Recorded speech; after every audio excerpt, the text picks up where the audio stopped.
les amis et bienvenue pour cette petite vidéo que je vous fais pour vous expliquer le changement qu'il y a au niveau des lumières à l'église. Comme vous le savez, en fait on utilise le logiciel QLC+, que vous voyez à l'écran pour pouvoir gérer les différentes scènes avec les différentes lumières.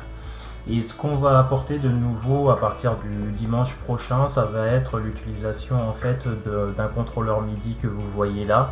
Ça va nous permettre de piloter ce logiciel QLC+, tout en ayant en fait un support beaucoup plus pratique que la souris qu'on utilise pour pouvoir changer les scènes.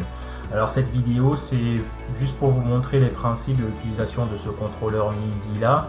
Ensuite, si vous avez des questions, n'hésitez pas à venir me voir ou même à aller regarder les différentes vidéos.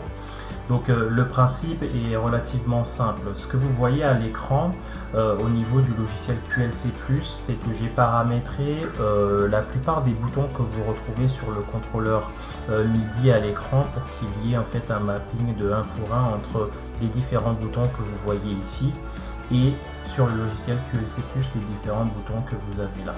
Donc après le principe est simple, c'est ici vous avez 64 boutons, 8 lignes et 8 colonnes que j'ai mappé sur certaines de nos scènes. Vous avez un ensemble de faders ici que je vais vous décrire et ensuite vous avez des boutons ici que je n'ai pas utilisés parce que pour nos besoins ce n'est pas nécessaire. Après le jour où il y aura un événement, vous pourrez programmer ces différentes options là.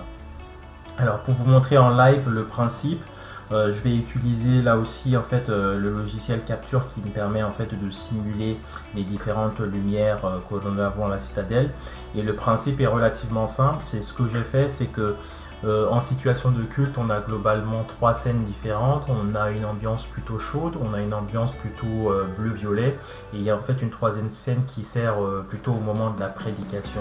Et donc ce que j'ai fait, c'est que j'ai mappé la première ambiance chaude sur cette première colonne là que vous voyez en vert, la deuxième sur la deuxième colonne qui est en rouge, et puis la troisième colonne va concerner la prédication.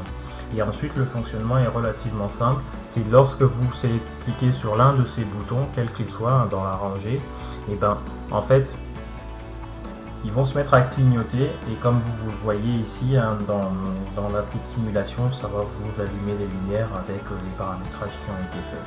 Et ensuite pour changer de scène, il suffit simplement d'appuyer sur l'autre scène et vous allez avoir les transitions qui vont se mettre en place. Pourquoi aussi on a fait ce changement? Parce que vous verrez au niveau des lumières, en fait on va rajouter en fait au niveau central en fait les deux lumières qui sont aujourd'hui positionnées à l'extérieur pour pouvoir mieux éclairer la zone de la prédication, et donc ça va nous permettre aussi d'avoir un pilotage de ces deux lumières que nous allons rajouter. Ensuite, il y a un bouton qu'il faut connaître, c'est le bouton en rouge ici dans le coin à droite, c'est le bouton de blackout. Donc ça vous permet de faire le blackout si jamais il y a un besoin. Typiquement quand on va passer une vidéo pendant les annonces, ça peut être utile.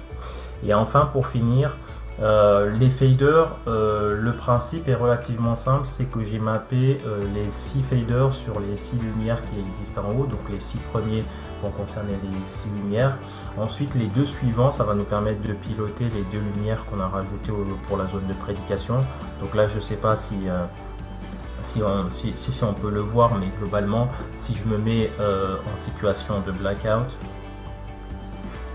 et que je viens utiliser le fader ici, vous voyez que ça va me permettre de piloter les deux lumières en centrale.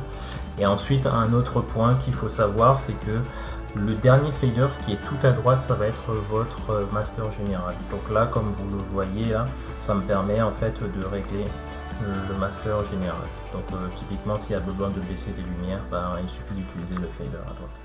Donc voilà dans cette vidéo très simple le principe de fonctionnement. Ensuite l'intérêt d'avoir sur QLC+, m'a déjà pré-créé les boutons, c'est que derrière s'il y a un événement particulier, au moins ça vous donne la possibilité là, de paramétrer les différents boutons pour pouvoir faire d'autres enchaînements, d'autres scènes. Voilà. Donc si vous avez des questions, n'hésitez pas, venez me voir et puis regardez quelques vidéos sur internet. Voilà, bon week-end.